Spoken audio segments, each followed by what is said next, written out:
మాట ఇచ్చినప్పుడు మాట మీద నిలబడడం నేర్చుకోండి. అసలుంటప్పుడు మీరు మాట ఎవరికి ఇవ్వకండి. ఏం లేదు ఫ్రెండ్స్, వీళ్ళకి మనం తాళి కట్టేటప్పుడు మేము భర్త కష్ట సుఖాలలో తోడుంటాము, భర్తకు ఎటువంటి బాధ వచ్చినా అది మేము పాలు పంచుకుంటాము అని వీళ్ళు మనకు హామీ ఇస్తారు కదా. అట్లనే ఇప్పుడు నాకు కష్టం వచ్చింది, నాకు 10 లక్షలు అప్పు అయింది. ఆ అప్పు తెరవాలి. ఎట్లా తెరవాలి? దీని దగ్గరికి వచ్చిన ప్రీతి, నా దగ్గరికి ఐడియా ఉంది, ఈ ఐడియా చేస్తే మనకు అప్పు తీరుతుంది, దాని తర్వాత మళ్ళీ మనం మంచిగా ఉండొచ్చే, నీకు కూడా ఏమి ఇబ్బంది ఉండేది అని చెప్పాను. ఇంటే లేదు.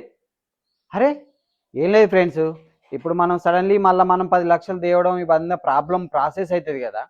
అట్లా కాకుండా నేను ఇంకో పెళ్లి చేసుకుంటేనే నాకు వాళ్ళు దొరికిరే 10 లక్షలు కట్నం ఇస్తున్నారన్న. ఏం మాట్లాడుతున్నావురా? ఇప్పుడు 10 లక్షలు కట్నం తీసుకొచ్చి మనకి ఎవరికైతే అప్పుకునో వాళ్ళకి ఇచ్చేస్తాం, మనకు అప్పు ఉండదు. దాని తర్వాత నీకు కూడా ఒకళ్ళు తోడు ఉంటారు, బట్టలు పిండడంలో, బోన్లు తోమడంలో, ఇల్లు వాకిలు కడడంలో అన్నిట్లోనే గెలుపుకుంటారు. చెప్తే అస్సలు ఇంటలేదు.